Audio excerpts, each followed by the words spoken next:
Asian cup বাছাই পর্বে ভারতের বিপক্ষে ম্যাচ সামনে রেখে বাংলাদেশ দলের স্প্যানিশ কোচ হাভিয়ার কাবরেরা যখন প্রাথমিক স্কোয়াড ঘোষণা করলেন তখন একটি নাম দেখে সবাই বেশ চমকে উঠেছিলেন।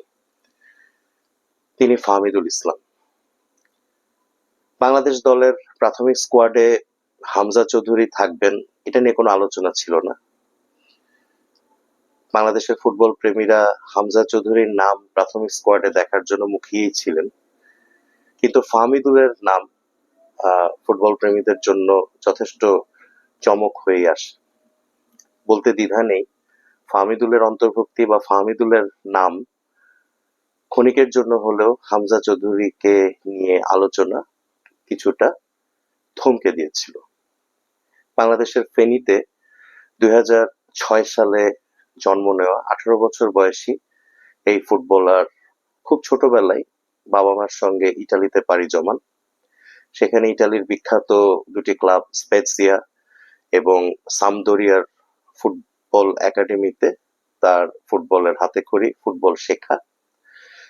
সেখান থেকে 2022 সালে সিরি ডির ক্লাব লিগোর্নাতে যোগ দিয়েছিলেন ফাহমিদুল। লিগোর্না থেকে তিনি নাম লেখান লিভোর্না নামের একটি ক্লাবে। লিভোর্না থেকে এই বছরের শুরুতে তিনি নাম লেখান অলবিয়াতে। দর্শক মন্ডলী, আপনারা জানেন যে প্রাথমিক স্কোয়াডে জায়গা পাওয়ার পর থেকে ফাহমিদুল কিন্তু বাংলাদেশের ফুটবল প্রেমীদের নজরের মধ্যেই আছেন, কড়া নজরের মধ্যে আছেন, আমার বলা উচিত এটা। সামাজিক যোগাযোগ মাধ্যমে আলবিয়ার প্রায় প্রতিটি খেলারই আপডেট আমরা এখন দেখি। আলবিয়া নামটাও ফাহমিদুলের কল্যাণে বাংলাদেশের ফুটবল প্রেমীদের কাছে যথেষ্ট পরিচিত এখন। ফাহমিদুল আলবিয়ার হয়ে প্রতিটি ম্যাচ, সিরিডির প্রতিটি ম্যাচ কেমন খেলছেন সে বিষয়ে পুঙ্খানুপুঙ্খ বিশ্লেষণ চলছে সামাজিক যোগাযোগ মাধ্যমে। সোমবার ফাহমিদুল সৌদি আরবের তায়েফে বাংলাদেশ জাতীয় ফুটবল দলের অনুশীলন ক্যাম্পে যোগ দিয়েছেন। আপনারা সবাই জানেন 25শে মার্চ এশিয়ান কাপ বাছাই পর্বে ভারতের বিপক্ষে ম্যাচকে সামনে রেখে বাংলাদেশ জাতীয় ফুটবল দল এই মুহূর্তে সৌদি আরবের তায়েফ সিটিতে অনুশীলন ক্যাম্প করছে। সোমবার সেখানে ইটালি থেকে এসে যোগ দেন ফাহমিদুল। তাকে স্বাগত জানান কোচ হাভিয়ার কাবরেরা এবং বাংলাদেশ দলের ম্যানেজার আমির খান। তার বাংলাদেশ দলের অনুশীলন ক্যাম্পে যোগ দেওয়া একটা বড় খবর, এটা আপনাদের সবাইকে জানিয়ে রাখছি। ভারতের বিপক্ষে ম্যাচ নিয়ে এমনিতেই হাইপ। হামজা চৌধুরী খেলবেন এই ম্যাচে। হামজা চৌধুরীর জবাব হিসেবেই বলা যায় ভারত তাদের অন্যতম না, তাদের সেরা খেলোয়াড় সুনীল ছেত্রীকে অবসর ভেঙে দলে ফিরিয়েছে।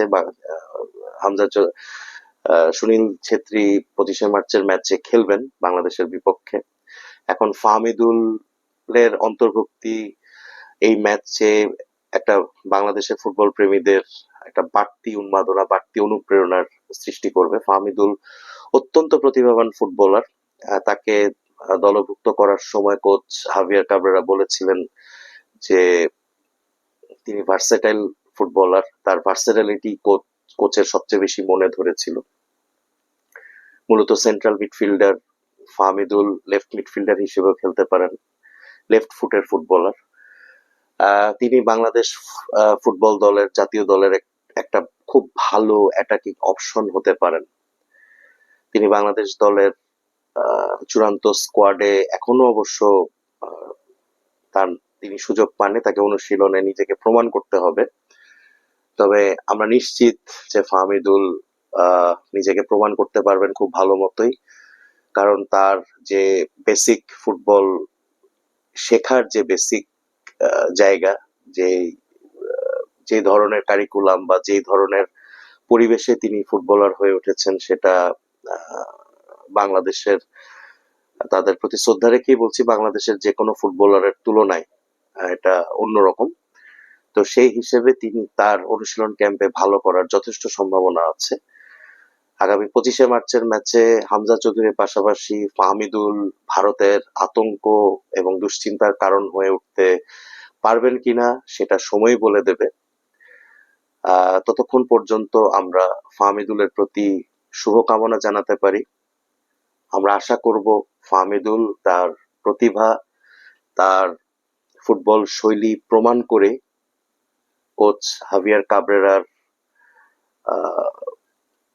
পছন্দের খেলোয়াড় হয়ে তিনি বাংলাদেশ জাতীয় ফুটবল দলের চূড়ান্ত স্কোয়াডে সুযোগ পাবেন এবং হামজা, ফাহমিদুল সহ বাংলাদেশের অন্যান্য ফুটবলাররা জামাল ভুঁইয়া, তারেক কাজী, রাকিব হোসেন, শেখ মোরসালিন, তপু বর্মন সবাই মিলে ভারতের বিপক্ষে বাংলাদেশের একটি ভালো ফলাফল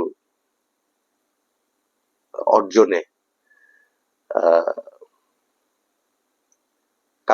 কাজে আসবেন এবং বাংলাদেশ এবার ভারতের বিপক্ষে ভালো খেলবে বলে আমরা আশা করি। ধন্যবাদ।